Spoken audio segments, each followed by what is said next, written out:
It's a beautiful day in the neighborhood, a beautiful day to speak with two health professionals on the latest edition of Ask a Gay Doc. It's a service of Desert Oasis Healthcare. I'm John Taylor, along with my co-host, Dr. Renzo Corzano. Hey, Renzo. Hi, how are you guys?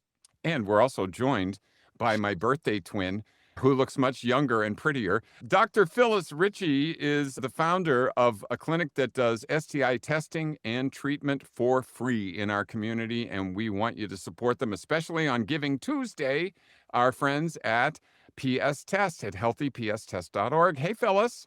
Hi, how are you guys? It's been a while. Thanks for having me. Well, we're talking about MPOX. What are you seeing? So what I'm seeing in my practice is no monkeypox. And the reason why I think that's happening is because I feel like when someone is even scared about it, they're going to places like DAP or PS Test to be seen like right away, right? But you, Phyllis, think you might have seen one? Yeah, it wasn't me, it was my colleague, Dr. Larry Ryan at PS Test. He had a picture on the phone and brought it out. And we both went through the first outbreak in 2022. So we're pretty familiar with it. And we're waiting for the confirmation, but I'd say 90% certain that's what it was. Where was it? In the anal area and genitalia. Just one lesion? What No. about geographically? Was it a Palm Springs person or somebody out of the area? It was a Palm Springs person. It was multiple pox lesions. So I'm an infectious disease specialist, and I never saw smallpox during my training. It's been gone. It was painful for this patient in the anal area. It just went along with MPOX. We've known people personally that have had MPOX. I remember the first diagnosed case in the area was Evan Goldberg, who bravely told his story, and I think it saved people from getting that infection. Are people getting the vaccinations at your clinic? Are you being able to supply that? Janaeos? My clinic, no, we don't supply it. It's too much for us to do vaccinations here. And also, there aren't a lot of Janaeos around. So the county is doing most of the vaccinations. And I think, is your clinic doing them, Renzo? Is DOHC doing them? We are doing it, but only for patients who never completed the original, vaccine 1 and 2. Mhm. We put a referral in for that. So interestingly, this patient had the first vaccine and didn't complete it. So within 14 days of symptoms, you can always get revaccinated or vaccinated for the first time. If you have symptoms within 14 days, you can get vaccinated. That's important to know. Good. Yeah. Do we have a number of how many cases in Riverside County? I know you're in touch with Riverside University Health Service. I'm going to just count the cases that I know about that are local. That was 3 cases, perhaps this case from our clinic 4. And that's all I know local. Do you know anything else, Renzo? I know there's pending cases. Yeah, this is from the Riverside County, RUHS. So there's been 24 cases reported in 2025 so far, with more than half of those occurring in the last 2 months. So, yeah.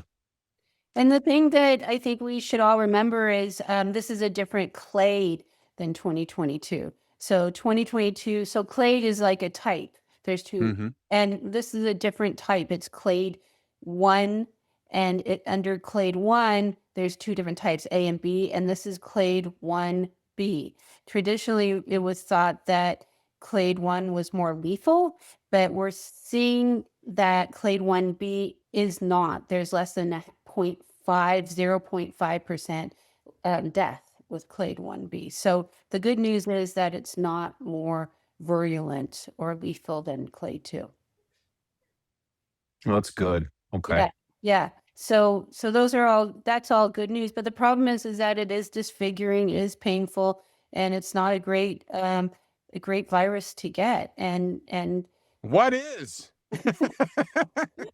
Vaccinate, vaccinate. There's questions whether or not you can get it at the gym. Can you get MPOX at the gym? I think it's very low risk. What do you think, Renzo? I think it's low risk. I don't think it's impossible, but I think you can definitely get it, but Yeah. low risk, and a lot of those people are washing those things and cleaning them after they're using it, right? So Yeah. In fact, at my Orange Theory class, they pass out these wipes after everything that you touch. So, I mean, that's great. And you don't want to get resistant staph either from the gym, which is a bad infection too. So make sure you clean, really. So, as far as vaccines go, if you have been vaccinated with the first go around of the Jynneos, get your second. Mhm. And if you've had both, within the last 3, 4 years, you should be protected against this clade of the Mpox virus. Yes. So it's being looked at by California Department of Public Health whether or not boosters are necessary. The recommendations presently is anyone in a lab worker, every 2 years should be vaccinated. Anyone else, the booster is not recommended presently. And will it be recommended? Maybe. We just don't know right now. It's being looked at. It is recommended in France. Boosters are recommended in France, but the CDPH is diligently looking at that. CDPH and Riverside County, I think they're who we really need to look at for guidance at this point, because our main source of guidance from the CDC left with other wonderful physicians, 6 months ago, 8 months ago from the CDC. So Dr. Deskalakis being one of them, who was our guide, our North Star for MPOX last time. So right now, our guides are CDPH and Riverside County. And Riverside County has a great website. You can Google where their clinics are. You just put in Google Riverside County MPOX clinics, and it comes right up. I did it myself. It's very easy, and it shows where all the clinics are. And it's not difficult to get a vaccine from them this time. Last time it was a little more tricky, but this time not so much. But in the end, my recommendations are get vaccinated. 2 shots is fully vaccinated a month apart. And any questions about rashes, sores, come see us. The interesting thing is that this patient was classic Mpox, flu-like symptoms about 3 days before the pox showed. So flu-like symptoms, he had fevers, chills, like a virus, like the flu, and then the rash broke out. So this was just typical Mpox. So, Phyllis, what's with the treatment now? What are the treatment options for this? So there was an antiviral last time that we used, and it was shown that it didn't really improve symptoms. It didn't really improve length of rash. It didn't make much improvement. So the answer is we are not using any antivirals, and we're just recommending symptomatic treatment. For instance, Tylenol or ibuprofen for pain, maybe something stronger if your doctor prescribes it, like Norco. And the other thing that we recommend to patients if they do have the pox lesions is to stay home, isolate, and wait till the lesions heal. That's when you can go out again, is after the lesions heal. And if you share towels, sheets with someone else and you've got active Mpox, people could get it from you, right? Absolutely. There's been cases in Africa of household transmission, even, and there is a concern about respiratory droplets transmitting the Mpox as well. So you have to isolate from not only from other people outside, but also from people you live with. So isolate in a room. So sort of like isolation when that we had COVID isolation. You kind of go in your own room and stay there until those lesions heal over. If I can offer some glimmer of hope here, okay? So basically, there's some unpublished data that is showing that immunity does not wane for at least 5 years. And I think that's kind of why right now, we're not heavily, pushing the booster on people. For now, it seems like we are protected with 2 vaccines. 2 vaccines. There have been breakthrough cases even with 2 Hmm. vaccines, however, with clade 2, we didn't know about clade 1. Clade 1 for us, not in Africa, but for us is a totally new virus, and Yeah. we have to rely on our African colleagues to learn more about it.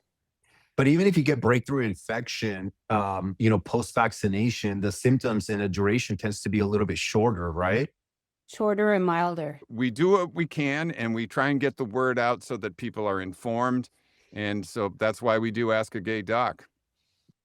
Or a straight girl doc. Oh, yeah, sorry. Phyllis, thank you so much. I know you did the super last minute. I really, really appreciate it. Thank you so Oh, much. thanks for having me. I always enjoy being on with you guys. It's just a pleasure. Awesome. Well, let's talk about happier things the next time.